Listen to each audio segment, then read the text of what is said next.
What are the best decks to play for the DC Cup? What are the best choices? Well, I have 5 decks that I believe you should take. And we're going to start with number 1 and it will surprise you. So let's get straight into this video. And if it's your first time watching my Master Duel videos and you love Master Duel, make sure to hit the subscribe button, follow down below and comment what Master Duel videos you want to see next. Let's get started. Why Trif? I'd like to get started with an opinion that might make a lot of you upset. I'll tell you the number 1 deck to take for DC Cup. Whatever deck you choose, not Blue Eyes is the best deck. Which means if you decide to spend 72 hours of your time and you're playing Blue Eyes in a DC Cup, Sweet prize I won. Grandpa's most treasured card.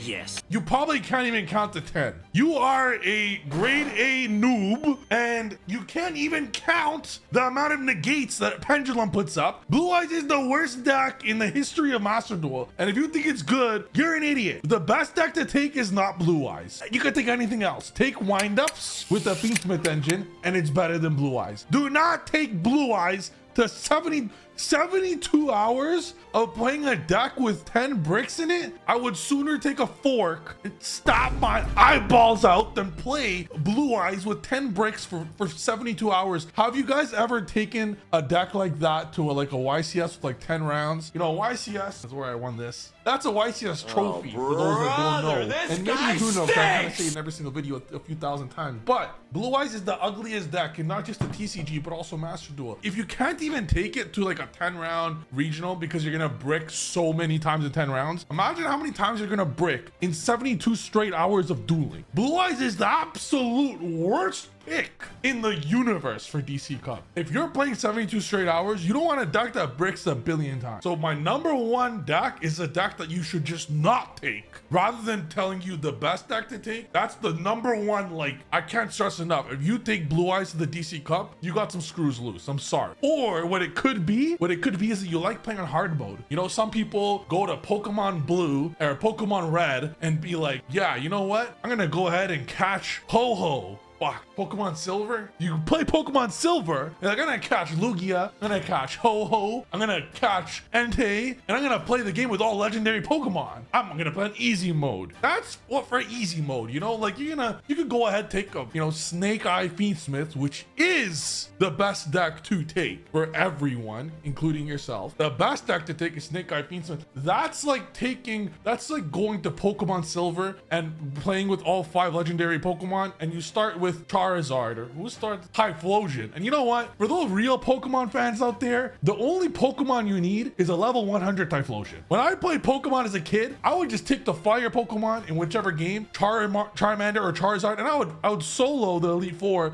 with the level 100 Charizard, or level 60 or 70 by then, but by the end of the last battle, it'll be 100. That's all you need, you know? That's all you need. Just get one jacked fire dragon. You know, that's all you need. If you want to play in hard mode, play Blue Eyes, because Blue Eyes is like you're playing the game on the highest difficulty ever to handicap yourself. You're so good at Yu-Gi-Oh and you want to make Kaiba proud. But the thing is, Kaiba doesn't even know your name. And even if Kaiba was a real character, he would probably make fun of you playing Blue Eyes, because even he knows Blue Eyes is ass. So my number 1 tip is do not play Blue Eyes because it bricks 1,000 times. Don't get me started if you're gonna play Blue Eyes Buster Blader, because you just bought your 10 bricks to 15 bricks. You're gonna win a few times.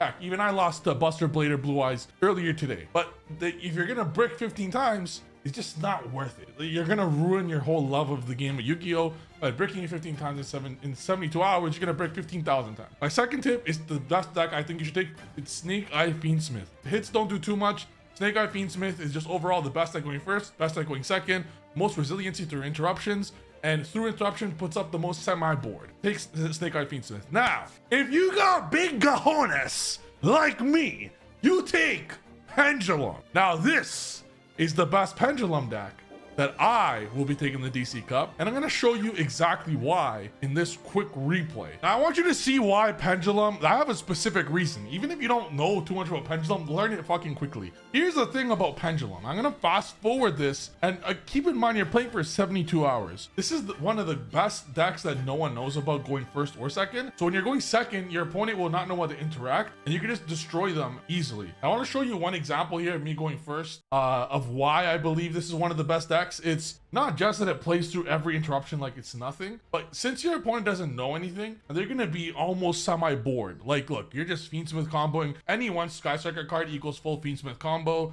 and you know, sets up Servant by itself and gives you so many bodies to go exceed the Pendulum and Selene and all this stuff, and Electromite, obviously. Kepler is one card Electromite. You could even go any Fiendsmith card, go Caesar, you can link off to Caesar, get Contract's a one card Electromite combo, full Pendulum combo. Now look at this, The opponent scoops! I didn't even do half of my turn. I didn't even do 25% of my turn yet. You're gonna get so much of this. The opponent surrendering. You're playing 72 hours. You want as many free wins as humanly possible. And there is no deck that will give you more free wins than this deck. Pendulum will get you so many free wins because your opponent will be so either bored or like, I ain't reading all that shit, bro, and just give you the win. Henceforth, it will give you one of the highest win rates. So my third tip is play a deck like that. My choice is Pendulum, you know, a crazy combo deck going first or second. You're gonna win the roll 50% of the time.